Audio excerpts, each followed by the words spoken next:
सकाळची सुरुवात इथून गरम पाण्यापासून झालेली आहे. दररोज गरम पाणी पित असते ना, कधी-कधी गरम पाणी पित असते, एखाद्या वेळेस लिंबूही ॲड करत असते. नाहीतर मग एखाद्या वेळेस एखादा बिटाचा तुकडा असला ना, तो सुद्धा ॲड करते. तर लगेच त्याच्यानंतर स्वयंपाकाची तयारी. इथं मसाल्याचा डब्बा खूप खराब झालेला होता, खूप दिवसापासून घासायचा. पण लक्षात पण राहत नव्हतं आणि वेळ पण मिळत नव्हता. तर म्हटलं आज मसाल्याचा डब्बासुद्धा घासून घेऊ. इथं मी तुम्हाला सुरुवातीला दाखवलं, की इथं जे तुरीचे दाणे आहे ना, तर ते भाजून घेतले आणि ते मिक्सरला ग्राइंड करून इथं छान असे त्याचे पराठे बनवून घेतलेले. याची डिटेल रेसिपी ना मी लाँग व्हिडिओमध्ये टाकलेली आहे. खूप छान लागतात. मुलांच्या टिफिनसाठी तर एकदम हेल्दी ऑप्शन आहे. तर इथं मी केसांसाठी हेअर ट्रीटमेंट केलेली आहे. तर त्याच्यामुळे ना एकदम सिल्की असे केस होतात. स्मूथ असे केस होतात आणि केसांना खूप शाईन पण येते.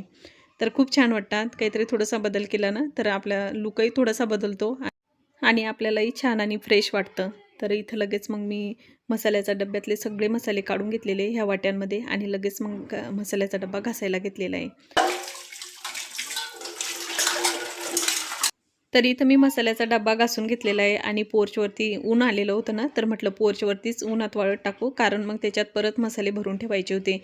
हेअर ट्रीटमेंट जर करायची असली, तर त्याच्यासाठी 2-3 दिवसाची प्रोसिजर असते. तर त्या प्रोसिजरमध्येच 2-3 दिवस म्हणजे 8-10 दिवस झाले माझे घरात थोडंसं दुर्लक्ष झालं.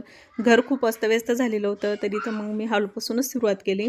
पहिले ना हॉल चांगला क्लीन करून घेतला. सोफ्याचे कवरही खूप खराब झालेले होते, तर ते पहिले स्वच्छ म्हणजे मशीनला लावून दिले. धुण्यासाठी काढून घेतलेले आहे. म्हटलं चला पटकन मशीनला लावून देऊ. त्याच्यानंतर सोफासुद्धा क्लीन करून घेतलेला आहे. एखाद्या वेळेस आहे ना, खालची जी साईड असते सोफ्याची, तर ती पण मी अशी पुसून घेत असते. म्हणजे सोफा थोडासा क्लीन राहतो. म्हणजे थोडीशी सोफ्याची लाईफ वाढते. तर त्याच्यामध्ये थोडेसे गॅप असतात ना, तर त्याच्यात बरीचशी धूळ जाऊन बसते. तर इथं हे सगळं पुसपास करून घेतलेलं आहे. आणि थोडंसंही घरामध्ये दुर्लक्ष झालं ना, तर घरामध्ये सगळं अस्तव्यस्त होऊन जातं. सगळं सामान आहे ना, इकडचं तिकडं होऊन जातं. सगळी धूळच धूळ होते. पसाराच पसारा असा घरामध्ये दिसतो आणि तो पसारा पाहिला की खूप चिडचिड होते. मला तरी असं होते. तुम्हाला पण होते का? हे मला नक्की कमेंट करून सांगा.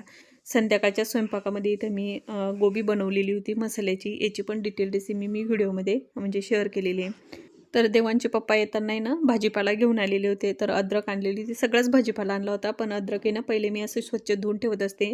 छोटे-छोटे तुकडे करून ठेवत असते. म्हणजे वेळेवर आपल्याला काम पडलं तर एखादा तुकडा घेतला, चहामध्ये, भाजीमध्ये टाकायचं असलं तर मग पटकन घेतला जातो.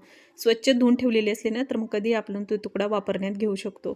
त्याच्यानंतर हिरवा भाजीपालासुद्धा आणलेला होता. त्याच्यामध्ये मेथी, सांबार, पालक आणलेला होता. तर ते पण मला व्यवस्थित निवडून ठेवायचं होतं. जेवणं झाले आणि त्याच्यानंतर मग इथं मी हा पूर्ण भाजीपाला व्यवस्थित निवडून ठेवला. तर चला वेळ झालेली इथं हा मिनी ब्लॉग स्टॉप करण्याची. भेटूया पुढच्या व्हिडिओमध्ये. तोपर्यंत सगळ्यांना बाय.